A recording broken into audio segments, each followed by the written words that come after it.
Conflicting reports are out there right now that the Miami Dolphins have been in touch with John Harbaugh. We will discuss it all. I will go over the reports, and I will tell you what I have heard over the last 24 hours, because it does lean one way towards one side of those reports. Plus, we'll have the latest on the GM search for the Miami Dolphins. There are some really, really, really interesting nuggets that have come out and point even further towards Mike McDaniel not being as safe as many might perceive him to be. Do me the favor, smash the like button, subscribe if you are new, and as always, let's get into this. All right, huddle up, huddle up. We're gonna crank these engines up on one. All right, wait, set. Drivers, start your engines.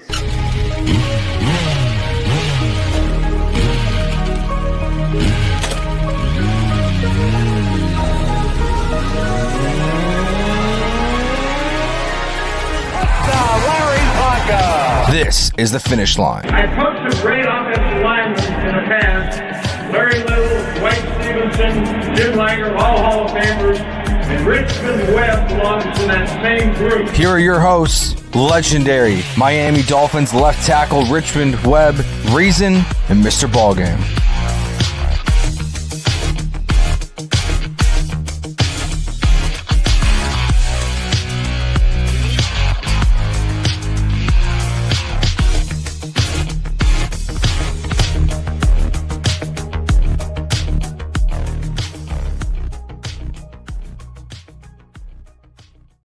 What is good, Fin Nation? What's good? It's your boy Reason, and we're back here for another one as we meet you at the Finish Line with myself, Richmond Webb, and Mr. Ballgame. And we have a lot to cover, specifically regarding the Miami Dolphins GM search and the Harbaugh rumors.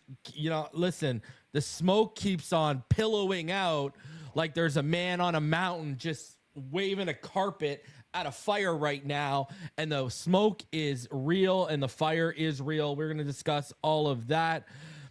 But before we do, Richmond, Ballgame, we haven't talked since the season ended. We actually haven't talked since before me and Richmond met up at that disaster of a game against the Bengals, but at least we got to meet each other.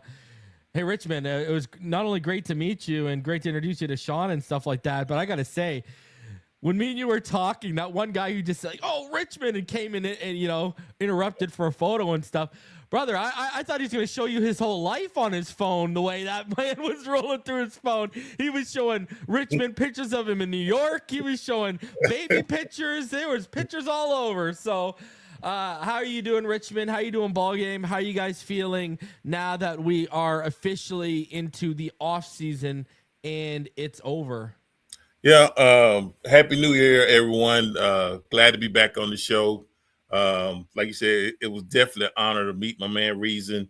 I'm glad he had such a good time in South Florida. Actually got to catch a hockey game and all that. And we was able to finally meet face to face for the first time. But yeah, man, I enjoy moments like that, especially when people get excited and this and that. But yeah, man. Everything is good. I just got to catch up with Mr. Ballgame. I think I got to visit 3 more Home Depots, and I think I'll find him after that. I've hit all the rest of them.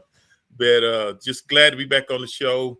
I was glad at the same time the last game, even though we lost it, that, you know, like guys like A-Chain, you pull some starters and stuff, don't risk getting them hurt because, you know, we wasn't really playing, you know, we wasn't going to advance and go to the playoffs. So I thought that was smart moves. I do like some of the stuff I've seen from yours. Not saying he's a starter, but to get him some experience, I did like some of the stuff that, you know, he did those last few games. So just glad to be back on the show with you guys. And I'm going to turn it over to Mr. Ballgame. And that's it for me. How you doing, Mr. Ballgame? Great. I'm great, Rich. I'm great. Glad to be back, man. Good to see that you guys had an opportunity to link up. I think at some point we'll all three be able to do the same. It's going to be a glorious time. Hope everybody we can take advantage of that sometime in the near future. Well, we'll set it up. We'll set it up in We'll set it up in 2026. We'll just find out which games Richmond are going down to. I'll come down because it's only a 2-hour flight for me. I'll come down, and then we'll make sure to get you hooked up too, Ballgame. So that's all. Sure. You know? Yeah. Just a matter of planning and executing it, right? Yeah. I mean, we can make it for happen me, at training camp, but I don't think Richmond's going to be down for training camp. Yeah, it's a little warm sometime for me, I'm not trying to sweat like that no more. Yeah. They got fans now. Oh, do where they? you're sitting? Yeah, they put in these big industrial fans that like blow down on you and like, you know, pause, but you know, like it's actually cooler than it was 2 or 3 years ago. Anyway, sorry, Ballgame. Go ahead. No, it's cool. I ain't gonna lie, I had checked out a while ago because I mean, when you've been around football as long as I've been around football, when things just don't seem to go the way you envision it in your mind, and even though you don't have the power to change a lot of things, it's just frustrating as hell. So, you know, defense started for me way too late, right? It still ranked to be in the top 10 at the end of the season, but you were in the bottom half, you know, you were in the bottom 10 in the first through the first 6 games, and that just, you don't have that time to be wasting trying to figure things out, man. You literally have to go through the process and hit the ground running, and it just frustrates me every year. We shoot ourselves in the foot with certain situations, and you just actually got to ask yourself, like, damn, where's the change gonna come from? When are these guys gonna finally put things together, man? It's just so frustrating watching the same process over and over again. It wasn't like that when Richmond was playing. It wasn't like that when Dan was here. But somewhere in the midst, man, we missed that transition between the eras where the accountability piece and what's supposed to actually happen and how a practice is supposed to be held and what football is really supposed to look like. We lost that somewhere, and the Dolphins just been struggling, man, to try to get that back.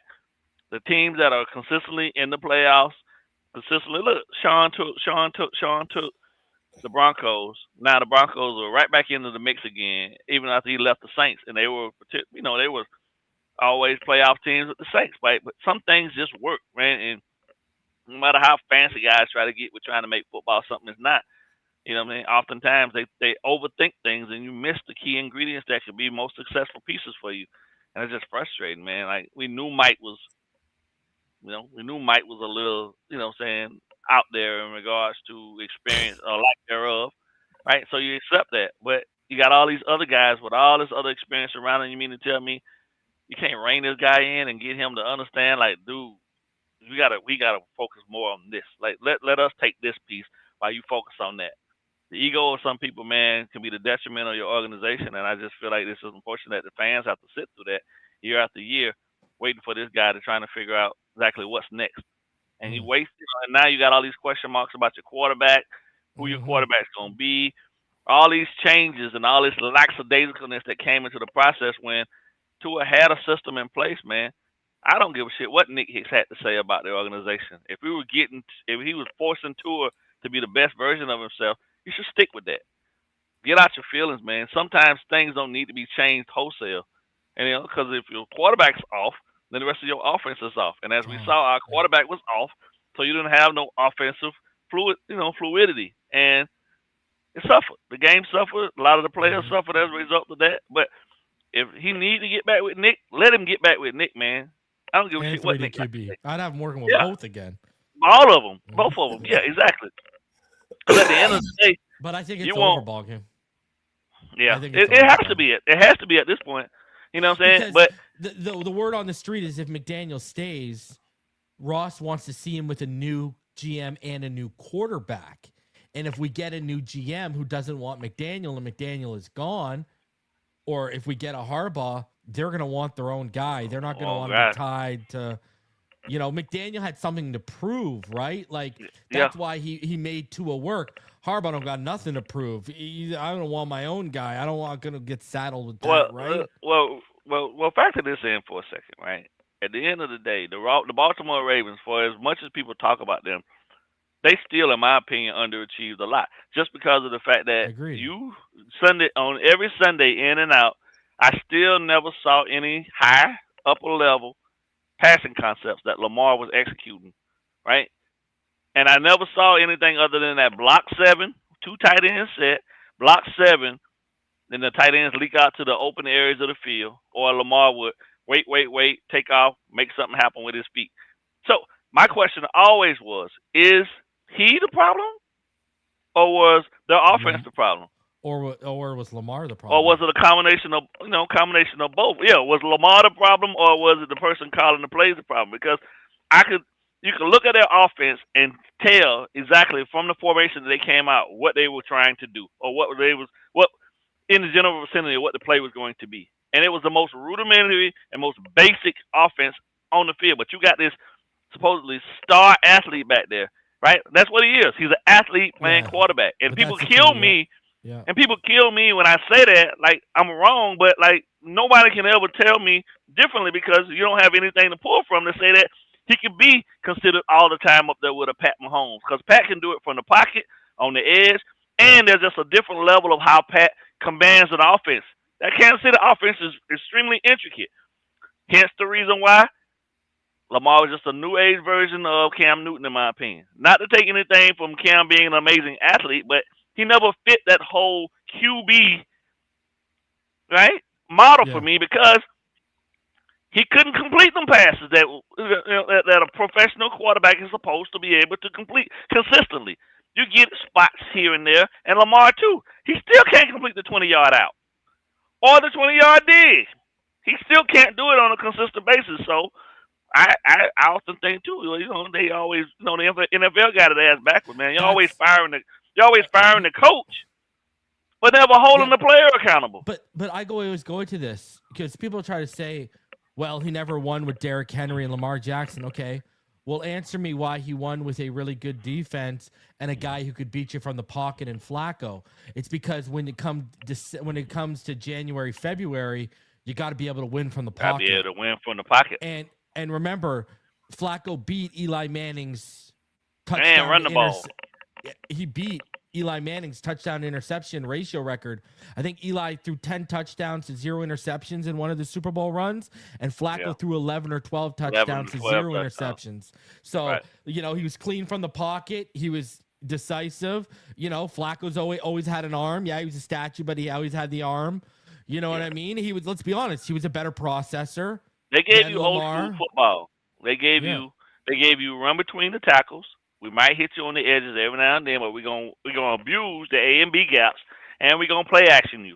And when we do throw it, it's gonna be with routes that are intricate enough that you're gonna be confused. We're gonna have the tight end going to the corner. We're gonna have the backside. We're gonna have the front side post coming across the face, so they got the scissor going on with the backside drag and the fullback.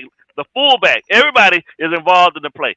He's pass blocking. He's play actioning it to the running back, but at the same time, fullback's leaking to the flats. Running back is going up inside of the offensive line, 2 to 3 yards past the line, and he's turning around. And if it's man or zone, he's got an option route to go. They did all of that. They were able to do that with the Flacco. Tell me why they've been able to get that accomplished with a Lamar Jackson. All I've ever seen is gun deuce close, 2 tight ends set, right? 2 tight ends, Likely or Andrews. Block, 1 1,000, 2 1,000, 3 1,000, leak to an area of the field on the open zone. Hit for the dump downs. Or hand around. And you ain't never seen Lamar out there doing no dagger. You ain't never seen him doing any of those intricate, well thought out, deep shots down the field. He had one season where he threw the ball magnificently. Yeah, where they blew us out in the opening. Yeah, that's it. After that, where to go?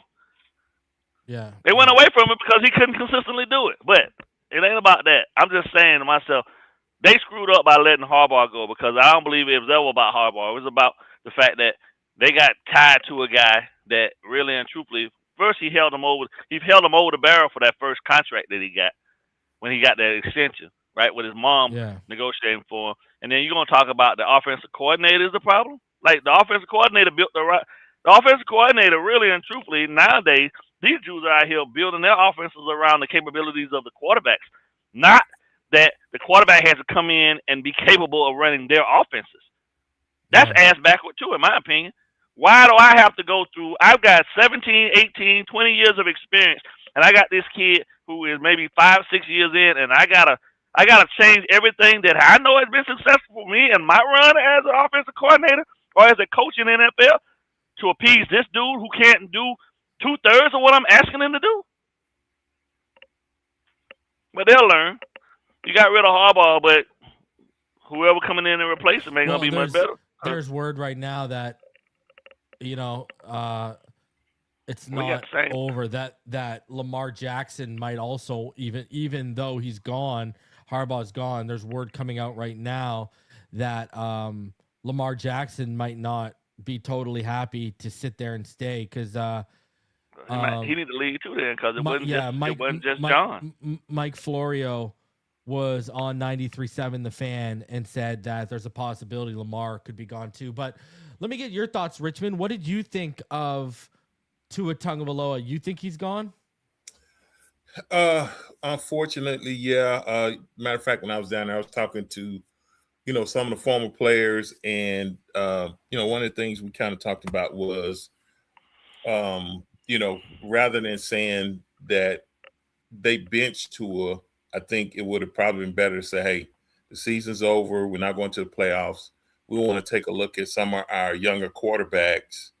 And in that way, that still gives you some trade value. If you're looking at it from a business decision, if you sit there and say, well, we're benching him, this and that, basically all the teams like now, they'll probably, if they did want to trade, they're going to lowball you because they know they looking forward to getting rid of this guy anyway. So that I do think he's gone. And I saw a quote or something I was on the internet the other day, and they asked him about possibly moving on to fresh start. And he's like, hey, I'm looking forward to it. That'd be dope. So, he said that'd be dope. And I'm like, he's already checked out. He's like, let me just get up out of here, this and that. And I hope he go to the Jets and kick our ass. To your not to the Jets. Go to the Rams and have fun in the NFC. To your point though, about killing his trade value, that was when you come out here and you're saying, I think Quinn Ewers, who has never started an NFL game, gives us the best chance to win. Yeah. Over a guy who's been starting for like 6 years. Like that basically tells you two things. One, crap. They buried Tua. Two, McDaniel separating himself from Tua. It's on. And we knew this was always a possibility if Tua fell on his face because remember, McDaniel fixed him as a reclamation project, I guess, but he was never McDaniel's pick. He was never McDaniel's guy. It was always contingent on, hey, if you're going to take this job, you got to fix this. You know what I mean? And, that's just where we're at with that situation. So let me ask you a question.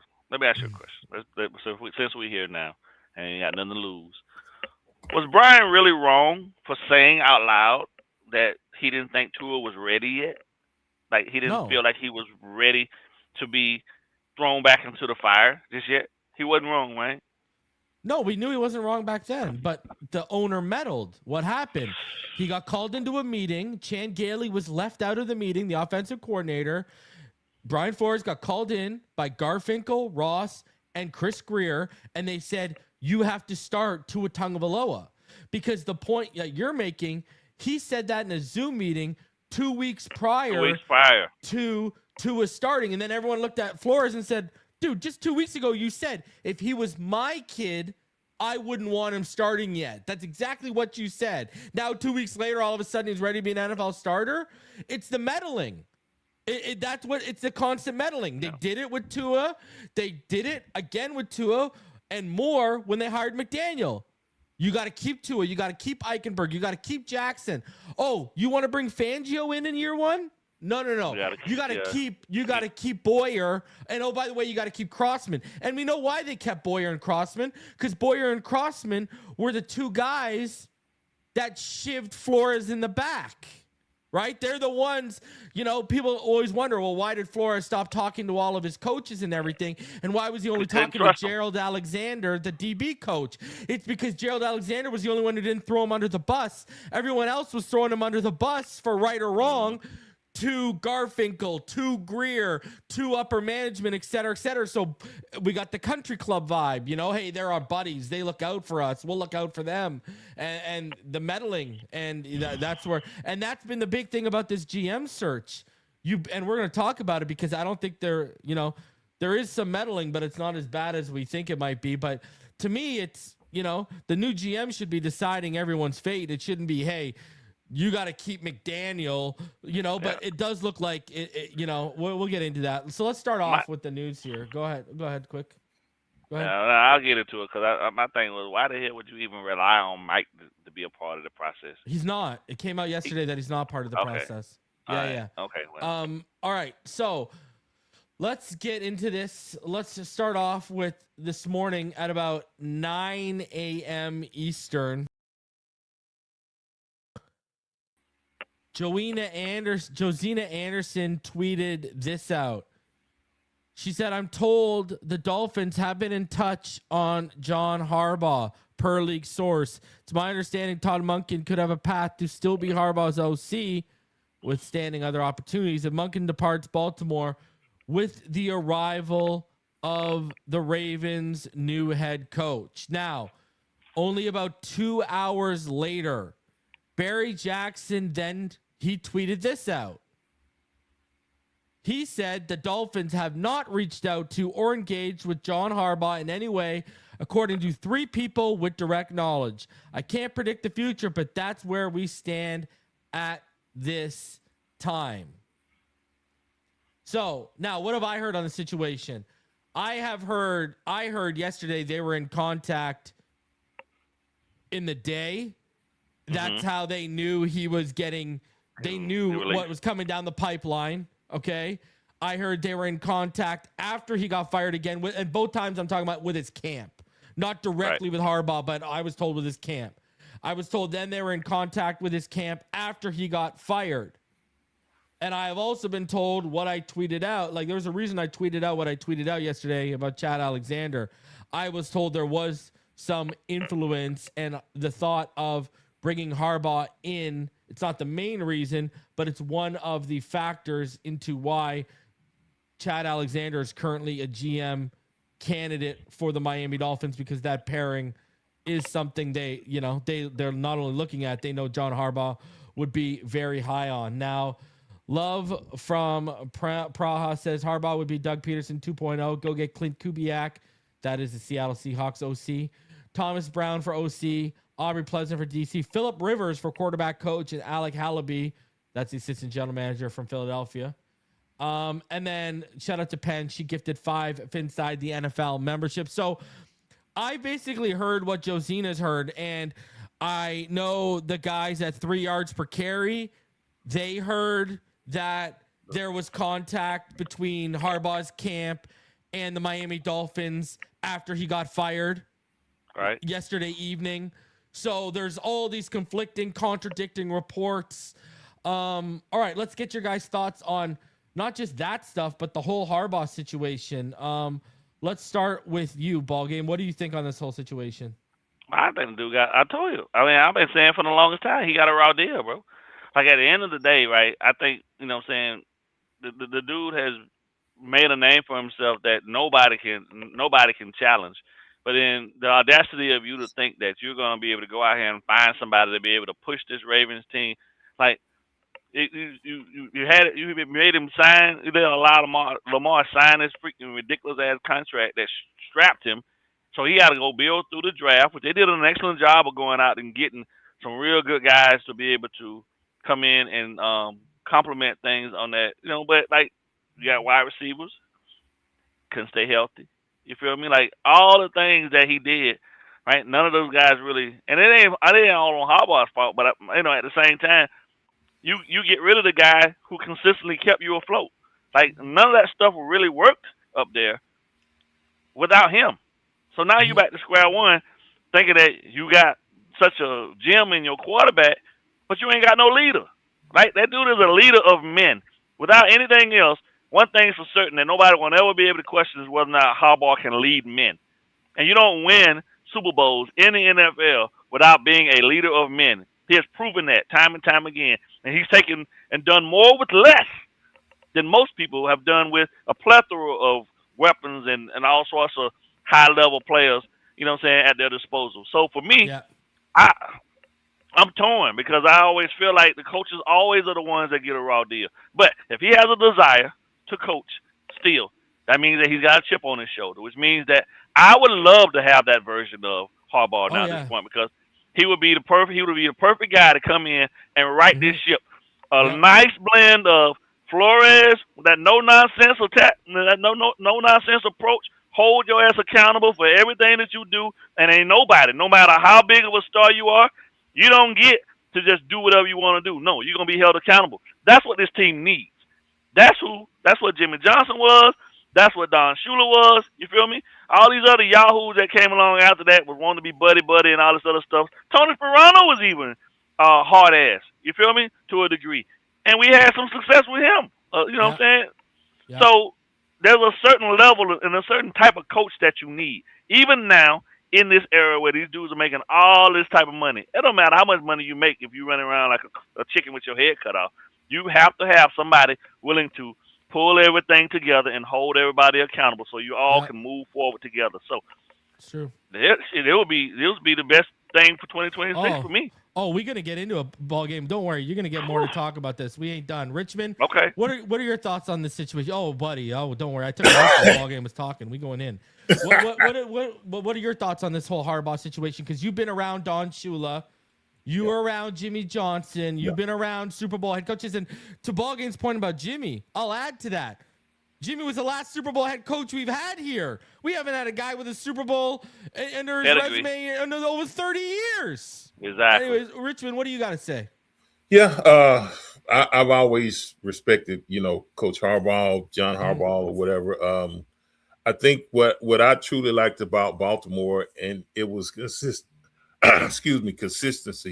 I always thought they did a good job of developing players, whether they were high draft picks or they developed their players, and so they consistently built through the draft. They did an excellent job, to me, drafting players and fitting them within the system they wanted. They were always a real physical team, and if they got in the playoffs, whether they went on the road or whether they played at home, you knew you was going to have to show up and play. And I think he's like Ballgame said, I think he's that mix that he's a respected coach, but he's a player's coach at the same time. You got to work, but he has enough integrity to what he says. You can trust what he said. He's not the guy that's going to turn around and stab you in the back. So I like it. And it seemed like the last few years seemed like they've been kind of edging up to, maybe they want to make a change, this and that. And the good thing is he still wants to coach. I think he has a lot of football left in him. I think he would definitely be a great coach if hopefully we could get him down here. I'm not so concerned about Baltimore right now. If we can get a coach like that, kind of like Ballgame said, even with Sean Payton going from the Saints to Denver and turning that program around and putting Denver, Denver was one of those teams as well. So I think that's what the fan base would definitely respect it because of his pedigree, his resume, the things he's done.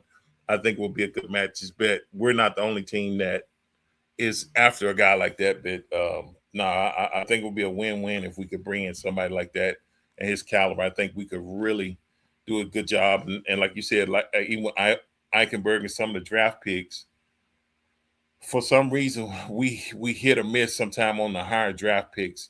But that's where you gotta select the right guy that fits your system. And I don't know if you figured that out during the interview process. I know you got to watch film on them, but that's what we do. This is what we do. That guy right there. Who is that? Oh yeah. No need for him. No need for him. But yeah. Let's take him. Man, yeah. Go ahead, Reason. Yeah, I like him. Yeah. Listen, you're talking about developing players. Yeah. He's done something not a lot of guys have done. He's consistently developed the quarterbacks when you've given to him. Now, neither one has been a top 10 pick. Flacco was taken 18th overall. Lamar was taken 32nd. He won a Super Bowl with the statue. With the uber athlete, he's turned him into a multiple-time MVP. To be honest with you, I've already covered this. I feel a lot of the same way Ballgame does. I've talked about it multiple times this week. I just don't think Lamar is a winner in the playoffs. I never have.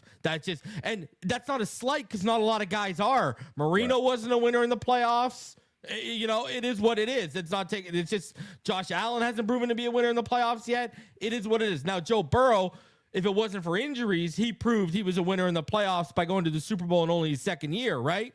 Mm-hmm. So, that's a different, and he beat Patrick Mahomes, right? Only Tom Brady and Joe Burrow beat Patrick Mahomes in the playoffs. Okay, so that's a winner, all right? So that's number one. He's developed QBs. He can prove he can develop QBs, okay? That's number one.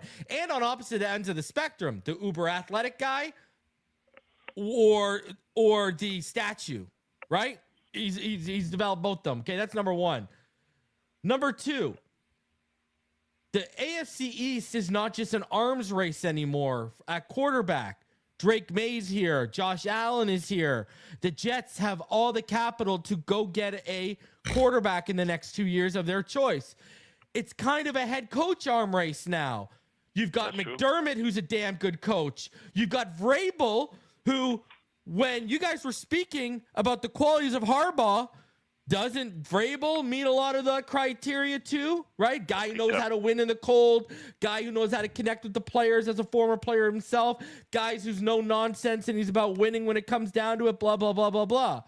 Fits a lot of that criteria too. So it's a head coach arm race in the AFC East. And then number three, and this is something people really need to get a grasp of here, finding your head coach may be more important than finding your franchise quarterback. Yep. This guy is the guy who can change the whole trajectory of how the front office is built. And we had a donation here. And I segue that into this point. Hey, Reason, just finished watching Big O, and he makes a good point. Why would Harbaugh want to come here? The dysfunction, no QB, no GM, better options with the Giants and the Raiders. What you think? Okay. Ownership, number one. He's had him and his brother have had a long-standing relationship with Stephen Ross. Why does that matter? Let me ask you this. He just won 14 games and 13 games. 2 out of the last 3 years. He wins 8 this year and he's fired. You think Stephen Ross would fire him for winning 27 regular season games in 2 years and then having a down year and only winning 8? You don't understand. It ain't easy to win. The security he would have with Stephen Ross. He knows if he comes here, this is it. Ross ain't going to move off of him. And Ross wants the final coach. Ross doesn't want to have to worry about this. And another thing, guess what? I bet you Ross will beat what the Giants and the Raiders pony up financially. Andy Reid's the number one paid coach in the NFL. He makes $20 million a year. Harbaugh was making $16 million a year. I've said this. You don't think they'll offer him 5 years, $100 million, or maybe 10 years, $200 million, $250 million? I can almost guarantee you they'll do that. And he'd be worth every dollar of it. So job security, we know Ross ain't gonna fire him. That's number one. Also, money, number two. Well, reason he's got all this money. Okay, cool. He's going to have all the power. He's going to have a say in who the next GM is.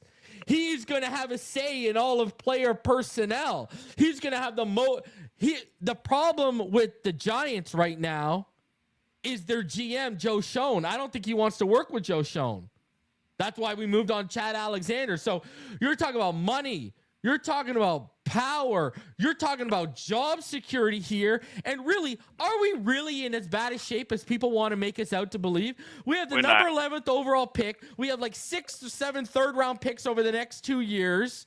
You're going to have a whole blank canvas. Do whatever you want, John. And it's not like you think Stephen Ross is going to be like fans and say, okay, John, you got to win in year one. No. Stephen Ross is going to say, I got my guy. I'm patient.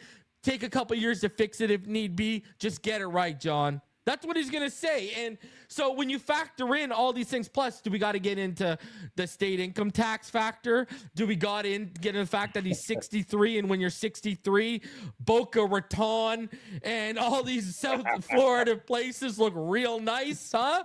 Right? A lot of golfing can happen, right, with some of your free time. So I think the whole notion that this job isn't desirable, I think is absolute complete and utter nonsense. I really honestly do. Richmond, you play down there. What are your thoughts? You see the roster right now. Do you think that's kind of nonsense that this isn't a desirable job? Yeah, and you brought up other things, like you say, the no state taxes in Florida, and then you got to consider it's what 70, 80 degrees in Florida right now versus in the 30s maybe in Baltimore. And not only him, but I'm sure his wife has got some say so in that too. And so, like I said, when you start getting up and older, that's why what they call them, the snowbirds, Chicago, New York, and all those people Canada. come down to Florida because it's warm. And when you get older, you want the warm weather if you can afford to have it. And his brother left Michigan and he back in California. I'm sure his wife had a little something to say about that. So it just comes with the territory. You want another thing, Richmond? His daughter played lacrosse at USF, University of South Florida.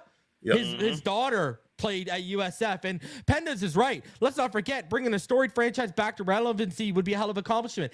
If he won a Super Bowl in Miami, he would never pay for a damn thing in South Florida ever again, and he'd be a god amongst men. Let's be honest. Ballgame, what are your thoughts? I'm sticking with the norm, bro. I'm more than okay with them taking this shot. Give him what he wants. At this point, one thing for certain is that we are devoid leadership, and this dude oozes leadership. No matter how much they felt that he wasn't getting the job done up there, they're idiots. They're gonna pay for that because he's been there. Think about how long he's been in place there, and they've had success. The problem is that with success is that you want it all the time, and that's just not how the game works. There are down years where things just don't go the way you want them to go, and because the dude didn't win 13 or 14, these Judases decided to get rid of him. That's their loss. Hopefully it's our win, right? If Ross can pull it off, I'm back on board full just for the coach alone, because I know that this dude is going to command excellence. Yeah. That's what we've been lacking, bro. Like you can't tell me without a shadow of a doubt. Anybody that's ever played football is not getting up to give their best effort for Mike McDaniel. Yeah. I'm just sorry. The guy does not invoke go out there, fellas, and lay it on the line. Yeah. Harbaugh was a quarterback. Everybody do realize it, right? He actually played the game. He was a quarterback. And the dude exudes toughness, right? And accountability, bro. I know I mentioned the Jets and the GM situation. Let's talk about the Raiders. Do people think it's a good look that they fired Pete Carroll after 1 year? People think it's a good look that Pete Carroll wanted to bring in Darrell Bevel as an offensive coordinator, but Brady stepped in and brought in Chip Kelly, and they fired Chip Kelly within a year? Let's go even further than that, okay? Yeah, they got the number 1 overall pick, right? But that's great. But what if Dante Moore doesn't come out and it's Mendoza? Now the pressure is you have to take Mendoza. You can't trade back or anything like that. That's number 1. Number 2. Right. Do we got to further talk about the ownership in Vegas? The ownership has been kind of a joke in Vegas for a while, okay? And number 3, Brady. You don't think of it. He comes to Miami. Harbaugh's going to have full reign to do what he wants. You go to the Raiders with how involved Brady's starting to get. You don't think he's going to be breathing down his neck for every move, man? It's not as just cut and dry as people want to make it out to be. And 7372 says, just how many backup Mike has Mike Elias? I don't know what that means. Love says the Harbaugh excuse has got to stop. He's been Doug Peterson for 15 years, does nothing but blow games. He beefed with the roster day 1. Players themselves said he lost the locker room and can't win. I don't agree with any of that at all. And then John C says, go get Harbaugh at any cost. $78 donation too. He's in the playoffs 66% of the time. I'll take that. Please, Dolphins, don't miss this opportunity. So hold on. So this guy says that. So this guy said that must have been something. That must have been something that happened late, way late, like this year. Because prior to this, everybody in Baltimore was kissing his ass. Well, the only he's a god up there. You win 13 games and end up. Come on, man. There was a story in 2017. There was a story that came out that they wanted to fire Harbaugh, and then they drafted Lamar Jackson, right? And then obviously he made him work with Lamar Jackson. But this guy's been working for the organization for 8 years since it came out. The GM and the owner wanted to fire him. All right, and he's delivered multiple MVPs. It's when are players like? Listen, I'm not saying players are always to blame, but when are the players going to shoulder some blame for not executing? That's my point. You know, and let's talk about this. Some of these losses, like to not make the playoffs last week, right? Was a missed field goal, a chip shot. Whose fault? You're gonna blame Harbaugh for that? Blame that on Harbaugh on when that? They lost, remember that close game they lost into was it last year to the Bills? Mark Bills, Andrews yeah. dropped the wide open touchdown. Whose fault is that? That's not Lamar or Harbaugh's. I mean, you're gonna blame them for that kind of stuff? That's just wild to me, man. But no, but see, that's what I just said, though. Remember I said, like, no one wants to hold the players responsible. You always blame. Yeah. But the coach on the sideline with no helmet on. Yeah. I'll give you the marching orders. If you don't execute exactly the way I gave it to you, then how are you consistently blaming me? I agree. And listen, You gotta stop doing that crap, bro. There's people that are doubting, so let's keep showing some evidence. Because Richmond, I know he's sitting back looking. He wants to see some more of what I got lined up on my sleeve. So check this out. I'm gonna keep peppering these people with just facts. So this article dropped around 5 p.m. Eastern on Fox Sports, what I'm about to show you, okay?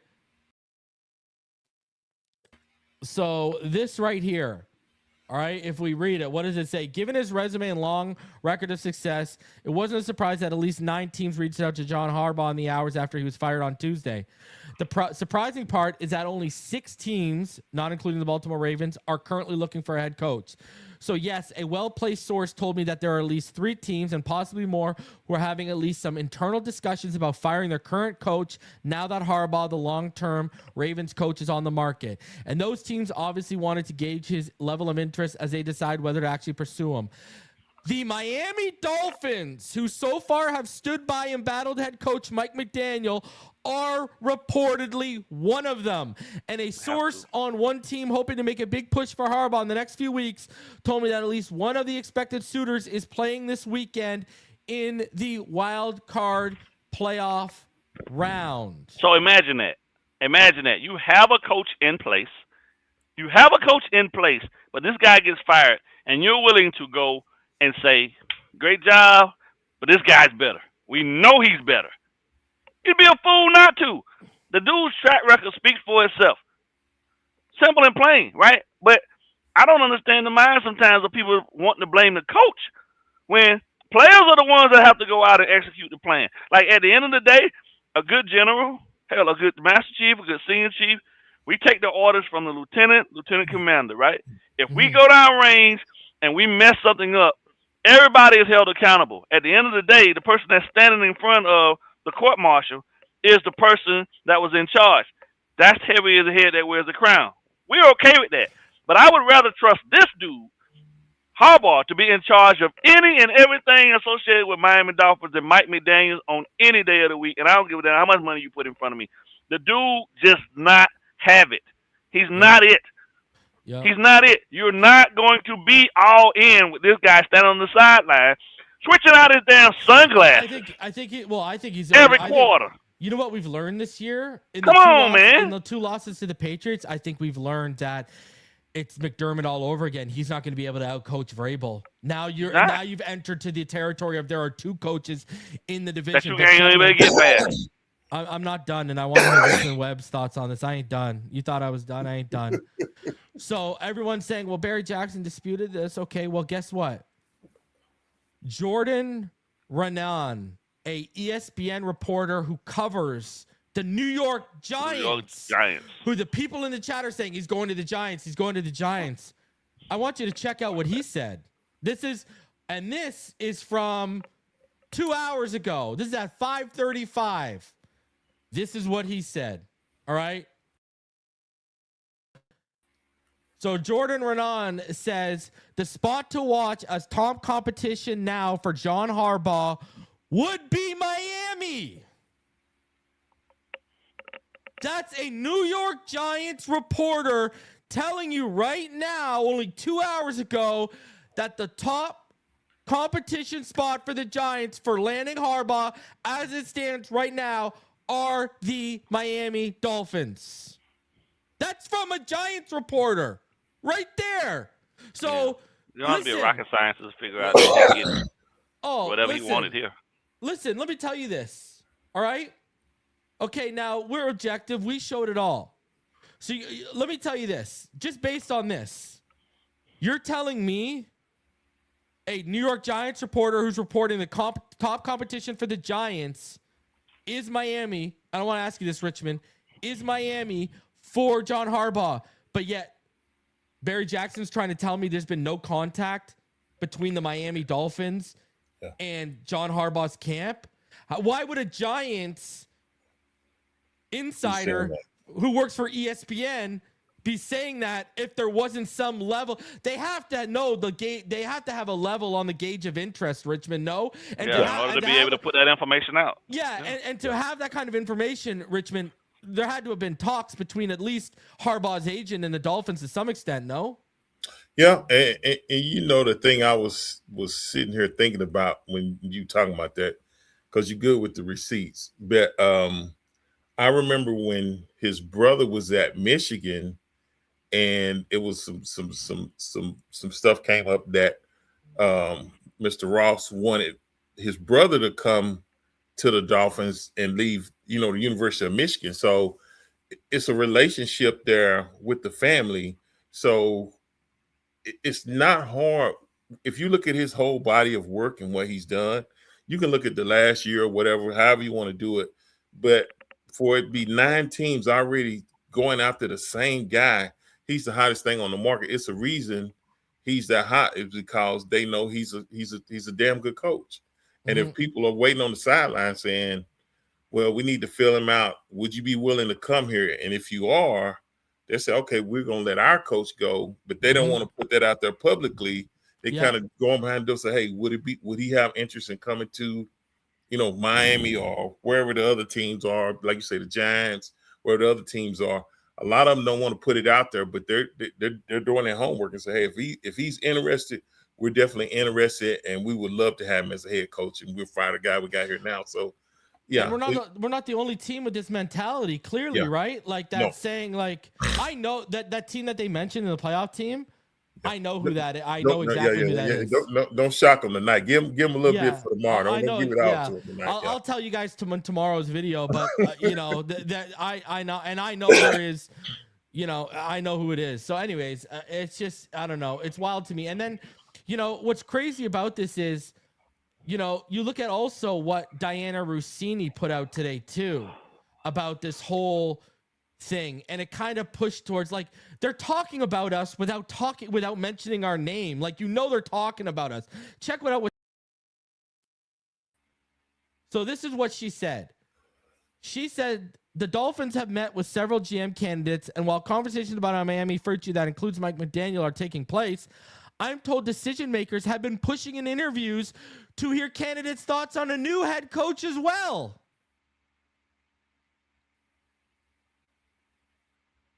You're muted, Ballgame. So, I mean, right there. I mean, who do you think they're having conversations about? Who do you really think they're having conversations about? And for you to tweet that information out, you got a damn good source that's feeding you information, because you're not gonna put that out there unless you know you got a real good source. Yeah. That'd be essentially like job suicide, to just jump out the window with information if you ain't got no real strong leads to be able to go to your editor and be like, hey, like such and such told me this is what's happening. But you go out there and just making up some stuff. Yeah, that's suicide. That's job suicide. And ain't nobody doing that. Yeah. Right? Yeah. There's I don't know. Truth to it, man. I don't know. There's way too much smoke, man. Like, like, what are we talking about here? Johnny. What do they say? Where there's smoke, there's what? There's fire, man. Fire. If ball, Harbaugh will flop in Miami, and Chris Shula's or Flores are going to excel in Baltimore. Well, guess what, Johnny? If you knew ball, you would know that Flores hasn't even been scheduled for an interview by any NFL team yet, including the Ravens.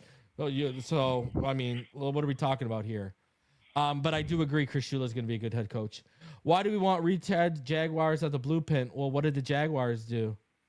They hired a guy in Liam Cohen who originally turned down the job because he didn't want to work with the GM. And then they fired the GM and they said, okay, Liam, come. I mean, that sounds like Harbaugh given full autonomy.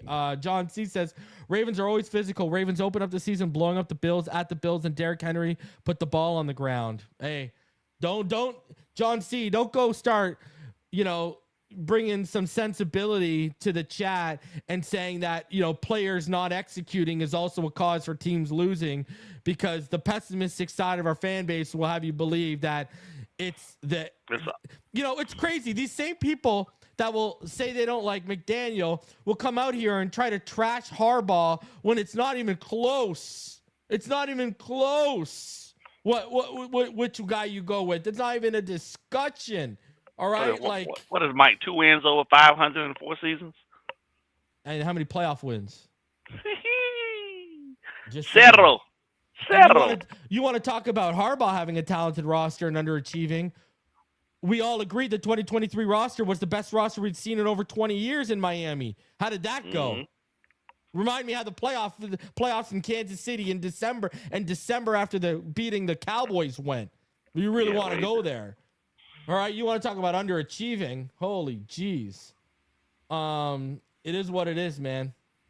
So, guys, any final thoughts? We got over 650 of you in the room. Any final thoughts you guys have? And I also wanted to go ahead and show you this. I'll set you guys up for your final thoughts. Anthony Weaver. He is scheduled to interview with the Arizona Cardinals on Friday and the Atlanta Falcons on Saturday, per source. So Anthony Weaver is scheduled to interview with the Cardinals on Friday, the Falcons on Saturday. Weaver's familiar with Atlanta after interviewing them 2 years ago. And also, the Baltimore Ravens have requested permission to interview Miami Dolphins defensive coordinator Anthony Weaver for their head coaching vacancy, per source. Obviously, his ties to the Ravens. So Anthony Weaver's out here getting more head coaching opportunities than Brian Flores. Your guys' final thoughts? Yeah, well, we put this stank on Brian right now, so most people don't want to deal with somebody that they feel will throw them under the bus if things don't go their way. So that's the unfortunate part of that. But I still feel, my heart of heart, he would have been the guy for the job to get things turned around.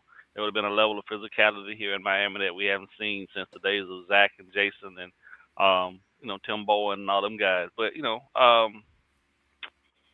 it's an unfortunate thing, but at least he's working. He has a gig currently right now, and then that Minnesota defense is really, really difficult to deal with when they get, when they got all the cylinders running together. They just unfortunately had some major injuries this year that kind of knocked them around a bit. Other than that, man, I'm just optimistic that we're at a point right now where they're realizing that this 4-year experiment with Mike needs to be ended, right? Like, give the dude whatever he got to do to get him here, or at least make sure that if you do replace Mike, replace him with someone that's had some head coaching experience somewhere else, because it's just this franchise has been without playoff appearances and without quality football for quite some time, and we deserve that. I mean, like, people say sometimes that, you have to earn what you get. But shit, man, how much suffering we really got to do, bro? Like, come on, man. Like, we deserve some quality football for a couple of years and to be able to walk around with our heads held high too, and know that anybody with any common sense know that this, like, Mike shouldn't have ever got this job. If you brought him in, you should have brought him in as a coordinator and then worked him up through the ranks. You know what I mean? Because you just can't plop a guy who's never had that type of experience as your head coach and think that things are going to magically work out. Like, that just don't make no sense, man. So, Richmond, your thoughts? Yeah, I think I think both you guys hit on it. Is experience counts for something, and you look at his brother, even the success he had at the 49ers. That's why the Chargers brought him in. He'd had that success. We talked about Sean Payton, the success he had at the Saints. He went to Denver. He's had success. Even Mike Vrabel, he's a little bit younger than those guys, but being at Tennessee and then being able to go to New England and turn it around pretty quickly, you've got to take that into consideration a lot of times. And hey, just like everybody else, the fan base wants to win. We get it, but I think for me, it just makes sense to bring in a guys like even when Coach Shula retired, they brought in Jimmy Johnson. They didn't go get somebody with experience. They got a guy that was a winner in college. He won Super Bowls with Dallas, and even just like what Ballgame said, the way our defense played with Sam Madison, Surtain, Zach, Timbo, Darryl Gardner, Jason Taylor, Trace, all those guys there. He built a unit to where I think he knew once the playoffs start, you got to be able to play good defense. You got to be able to defend against the run, this and that. And Harbaugh, he knows what it takes to get there. And like you say, you're not going to go to the Super Bowl every year, but you want to consistently put yourself in position to be able to say, have a shot at it. To have a shot at it. And then, like even a couple of years ago, Baltimore had all those injuries. It was like they got hit with the injury bug, like. But he stuck with it and made. I can't remember if it was 2 or 3 years ago, but they had a ton of injuries. But I like it, and I like the buzz, and I like that not only Miami reporters are reporting about it, but even people in New York. And there's no bigger media outlet space in the United States than New York. So I don't think people gonna go out on a limb with information that's not true and just put it out there just to get people to get likes or. If you really think about it, it sounds like everyone against what Barry Jackson is saying. That's really what it comes off as, like from national standpoint on. And to your point, a couple years ago when they were injured, let's go even further with his developmental. Do people not forget he developed Tyler Huntley into a Pro Bowl quarterback, and they went to the playoffs? That's right. Lamar that part couldn't stay healthy.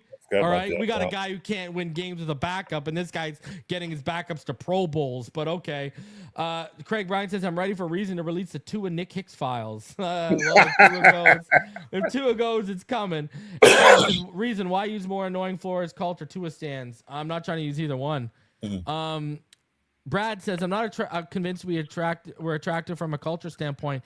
Entertaining a coach while yours is still on a payroll is a bad look, in my opinion. Also, Ross Meadows, Tom Brady, Sean Payton, Flores, Tua over fits. Well, I mean, a lot of owners meddle. Jerry Jones. I'm not justifying it. I'm just saying it's not we're not the only team. I mean, look at the Raiders. Ownership's meddled there for how long? From father and son. I think every team that's looking for a new head coach, they have a cultural problem that needs to be redeveloped. That's number 2. Like the Raiders need a new culture. I mean, there's teams with coaches like the Jets that need a new culture, and then entertaining a coach while yours is still on the payroll. Like the reports are coming out, there's multiple teams in the NFL doing that. So while people in my chat are saying, oh, what has he done in the last 13 years? What has he done? Obviously, the NFL has and they're the opinions that matter a lot more than all of ours. Obviously, people in the NFL think a lot higher of them than a lot of you in the chat. So maybe you should sit that one out, because coaches like Harbaugh don't grow on trees, brother. And let alone do they come available 1 year removed from a 13 and a 14 win season, let's be honest here. John C. says Harbaugh has this is a great one. Harbaugh has a better win percentage in the playoffs than McDaniel has in the regular season. Say it loud. Let that one sink in. And then Ross used for bigger money elsewhere, nothing new. I mean, to me, if you're saying that, you're just, there's a lot of people who they just want Harbaugh not to come here because they've got some hard on for him, or they just want to be right and they want to continue to dwell in their pessimistic livelihood. Well, guess what? I don't want Harbaugh to come here so I can do a victory lap, because I've been telling you guys since the offseason that I would trade for him. You're not going to hear a victory lap. You're going to hear me celebrating, because the future of our franchise is in the best hands it's been in since Don Shula was here. That is why you will hear me cheer. Here's the other question that people have to ponder. For those of them that sit in the chat and every Sunday whine and complain about Mike, knowing that he's not the guy for the job, who else would you go get? Who else would you even consider? Who else do you even know of that would have the wherewithal to actually even be able to come in and right this ship other than this guy? I'll wait on that answer, because I know without a shadow of a doubt, 98% of the fan base is emotional. So, you know, you can be swayed by a lot of different things, but the facts are the facts, right? Like they have been. This dude is a great coach. No matter what anybody try to put on his name, say what he didn't do, all these different things, he won, and he 66% to be exact. You feel me? Like, Yeah. what else you want? Anything better than that? You can go ahead and tuck yourself in and call it a lifetime, because that's pretty damn good in the NFL. If I know football like I know football, and I know a lot of football, like I don't get it. I mean, Like, what are we talking about? Shanahan's an elite head coach, and how many times has he lost the Super Bowl? He can't win the big one. can't beat Right? Green Bay. You know, like, what are we talking about? Like, you know, I mean, Yeah. It is what it is. So, guys, smash the like button. Subscribe if you are new. I will be back here tomorrow for all of you. We got a lot more to talk about, including I know who that playoff team is that called for Harbaugh. So make sure you keep it locked in. Shout out to you, Richmond. Shout out to you, Ballgame. Always a good time. Over 650 of you in the chat. Even if you disagree with us, we love y'all. We'll see you on the next one. Fins up all day, every day. Have a fantastic rest of your evening, everyone.